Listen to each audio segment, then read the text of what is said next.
Affichée à l'entrée du lycée, elle passe plutôt inaperçue. Ici pourtant, on a décidé d'en parler.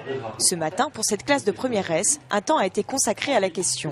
Et c'est le professeur d'histoire qui anime le débat. La laïcité de l'école offre aux élèves les conditions pour forger leur personnalité, exercer leur libre arbitre et faire l'apprentissage de la citoyenneté. Si les élèves se montrent plutôt réceptifs, ils ne se sentent pas pour autant très concernés. On est dans un lycée où il n'y a pas eu de gros problèmes liés aux opinions politiques et religieuses. C'est utile pour la théorie, pour que ce soit vraiment écrit, pour que tout le monde sache. Après, dans notre lycée à nous, c'est relativement tranquille. Je comprends que à d'autres endroits, ça devient problématique. Faut aussi penser qu'il y a d'autres personnes qui subissent des vraies pressions tous les jours. C'est vrai que nous, on a du mal parce que ça ne nous est jamais arrivé. Mais oui, ça peut être utile.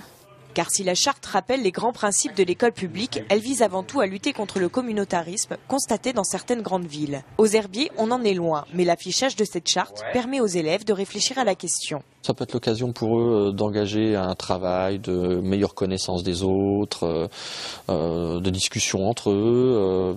Parce que là, un élève est venu me voir en fin d'heure, mais est-ce que j'ai le droit de porter un crucifix ? Nos jeunes vont se confronter à la vie professionnelle, à leurs études supérieures, à d'autres jeunes. Il faut qu'ils aient conscience de cela, que ce ne soit pas simplement vécu de manière